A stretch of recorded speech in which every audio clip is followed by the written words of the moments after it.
Today, I'm gonna tell you my opinion on the third beta kits of Evernight and Permanencer Terrae. Since there's not much changes, so the video will probably not be that long. The ad might be a quarter of the video's length, honestly. Usually version 3 has a lot of changes, but apparently that's not the case for 3.x characters. That doesn't mean the changes aren't impactful, though, because they kinda are. But before that, let me introduce you to the best platform for recharging Stellar Jades, LD Shop. On LD Shop, you can purchase Stellar Jades at an extremely cheap rate compared to in-game. Using LD Shop, you can save up to 33% or even more when recharging your Honkai Star Rail accounts. Today, I'll be buying this Jade pack that only costs $39.35 compared to the in-game price of $50. All you need to do is give LD Shop your account's UID and region, send your payment, and the Stellar Jades will be sent straight to your account in less than a minute.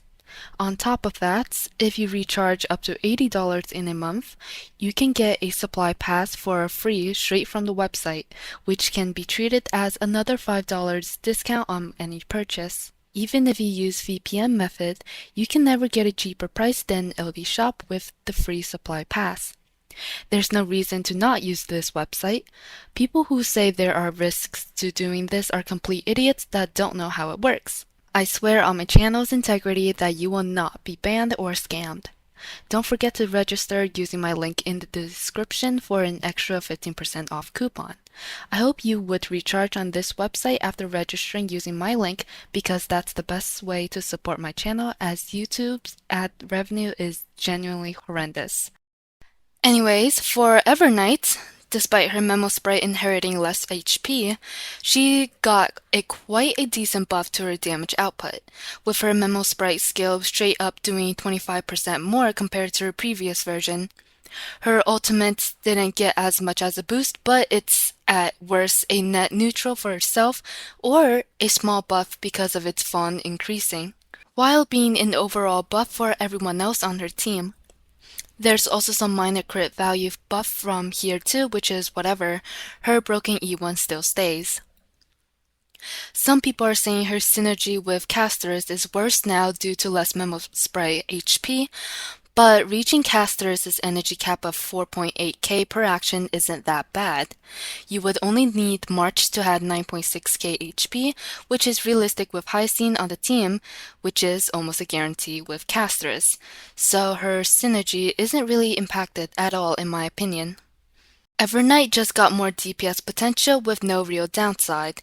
Losing a couple Memora on battle entry isn't impactful enough to be a real nerf considering how much she gets per battle and the fact that she gets more energy at the start.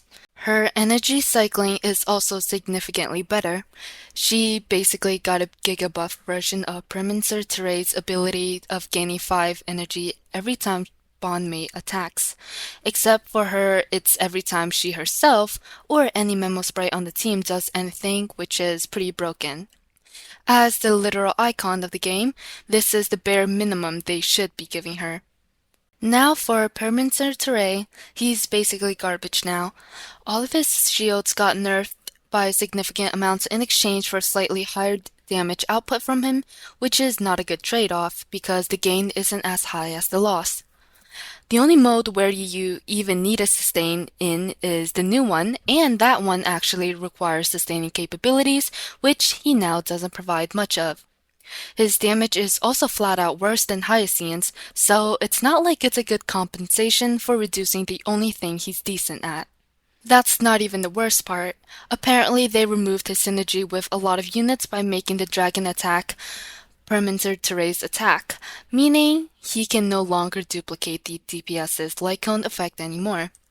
This is such a huge hit to his versatility and support capability to where the damage output is just not enough to compensate for it. If you needed to pull for him, this unit would have no pull value at all, but it's a good thing he's free, so we can't really complain. He's still a better shielder than Aventurine while costing 0 pulls to get. You're better off using Hyacinth in most places, but if this new mode or a certain new boss requires you to have a shielder, he can be used. That's why I don't think this is a bad units despite having a bad kiss. But then again, that's only for people who got him for free. After the free period, he'll just be a bad unit overall. One buff and one nerf. Astral Express stays balanced. That's all for today, and I'll see you in the next one.